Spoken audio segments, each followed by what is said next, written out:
হিন্দু মুসলিম দেখিয়ে কতদিন চলবে রাজনীতি? আসামের মন্ত্রী যতদিন মুখ্যমন্ত্রী পদে থাকবেন ততদিন উচ্ছেদ চলবে।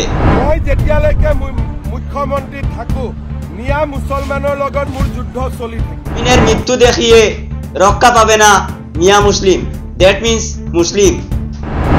মৃত্যু হল তার কারণে মিয়া বিলাক রক্ষা করিলে এটা কোন ধরনের রাজনীতি? শুধুমাত্র হিন্দু মুসলিম দেখিয়ে চলছে রাজনীতি। এটার আনসার আপনারা কমেন্টে জানাবেন। হিন্দু মুসলিম এক হয়ে থাকবো, শান্তিতে থাকবো, এটা আমরা মাথায় রাখবো। উচ্ছেদ যাদের উপর চলছে সবাই কি মিয়া মুসলিম নাকি হিন্দু নাকি মুসলিম? কমেন্টে জানাবেন। এখানে আমি শুধু অ্যাডভাইস করিনি, এর সঙ্গে কিছু গুরুত্বপূর্ণ কথাও তুলে ধরেছি।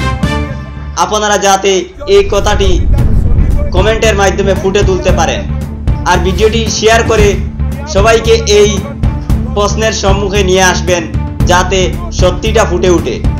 জয় হিন্দ, জয় ভারত। রাজ্যত উচ্ছেদ অভিযান চলিবই। মই যেতিয়ালৈকে মুখ্যমন্ত্রী থাকো মিয়া মুসলমানের লগত মোর যুদ্ধ চলি থাকে।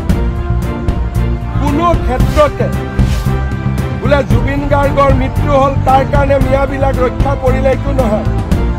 অর্জুন সব্যসাচী আছিল, দুই হাতেদি খৰ মাৰিব জানিছিল। আমি जुबिनों को न्याय दी नियम मियां मुसलमान जी को ये वीडियो पर्सनल यूज के लिए है और MTC